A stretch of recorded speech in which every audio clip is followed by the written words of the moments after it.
Welcome to the Chronological One-Year Bible, June 19th.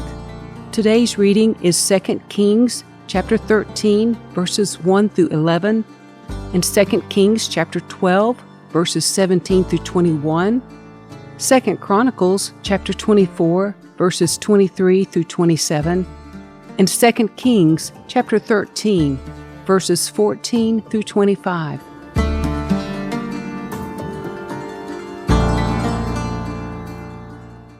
Jehoahaz, son of Jehu, began to rule over Israel in the 23rd year of King Joash's reign in Judah. He reigned in Samaria 17 years, but he did what was evil in the Lord's sight. He followed the example of Jeroboam son of Nebat, continuing the sins that Jeroboam had led Israel to commit. So the Lord was very angry with Israel, and he allowed King Hazael of Aram and his son Ben-Hadad to defeat them repeatedly. Then Jehoahaz prayed for the Lord's help, and the Lord heard his prayer, for he could see how severely the king of Aram was oppressing Israel. So the Lord provided someone to rescue the Israelites from the tyranny of the Arameans. Then Israel lived in safety again, as they had in former days. But they continued to sin, following the evil example of Jeroboam. They also allowed the Asherah pole in Samaria to remain standing.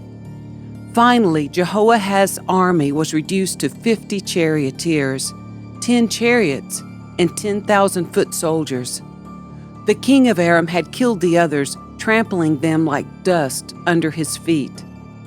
The rest of the events in Jehoahaz's reign, everything he did and the extent of his power, are recorded in the book of the history of the kings of Israel.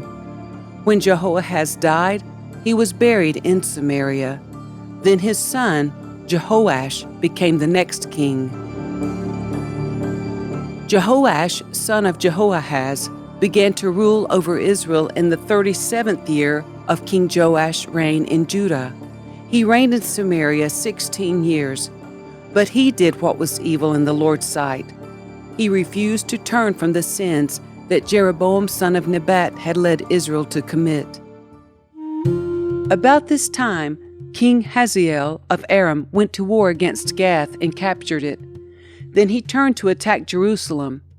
King Joash collected all the sacred objects that Jehoshaphat, Jehoram, and Ahaziah, the previous kings of Judah, had dedicated, along with what he himself had dedicated.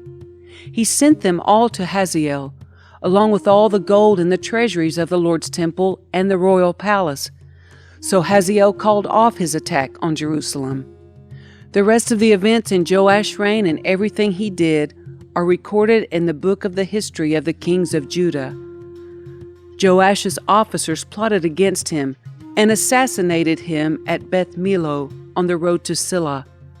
The assassins were Josacar, son of Shimeath, and Jehozabad, son of Shomer, both trusted advisors. Joash was buried with his ancestors in the city of David. Then his son, Amaziah, became the next king. In the spring of the year, the Aramean army marched against Joash. They invaded Judah and Jerusalem and killed all the leaders of the nation. Then they sent all the plunder back to their king in Damascus. Although the Arameans attacked with only a small army, the Lord helped them conquer the much larger army of Judah. The people of Judah had abandoned the Lord, the God of their ancestors, so judgment was carried out against Joash. The Arameans withdrew, leaving Joash severely wounded. But his own officials plotted to kill him for murdering the son of Jehoiada the priest. They assassinated him as he lay in bed. Then he was buried in the city of David, but not in the royal cemetery. The assassins were Josacar, the son of an Ammonite woman named Shimeath, and Jehozabad, the son of a Moabite woman named Shomer. The account of the sons of Joash, the prophecies about him, and the record of his restoration of the temple of God are written in the commentary on the book of the Kings. His son Amaziah became the next king. When Elisha was in his last illness, King Jehoash of Israel visited him and wept over him. My father, I see the chariots and charioteers of Israel, he cried. Elisha told him, Get a bow and some arrows. And the king did as he was told. Elisha told him, Put your hand on the bow. And Elisha laid his own hands on the king's hands. Then he commanded, Open that eastern window. And he opened it. Then he said, Shoot! So he shot an arrow. Elisha proclaimed, This is the Lord's arrow, an arrow of victory over Aram, for you will completely conquer the Arameans at Aphek. Then he said, Now pick up the other arrows and strike them against the ground. So the king picked them up and struck the ground 3 times. But the man of God was angry with him. You should have struck the ground 5 or 6 times, he exclaimed. Then you would have beaten Aram until it was entirely destroyed. Now you will be victorious only 3 times. Then Elisha died and was buried. Groups of Moabite raiders used to invade the land each spring.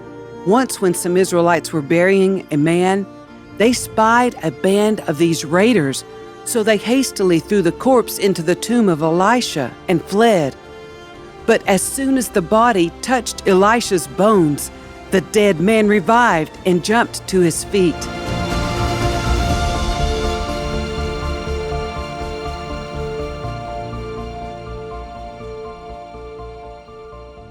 King Hazael of Aram had oppressed Israel during the entire reign of King Jehoahaz. But the Lord was gracious and merciful to the people of Israel, and they were not totally destroyed. He pitied them because of his covenant with Abraham, Isaac, and Jacob.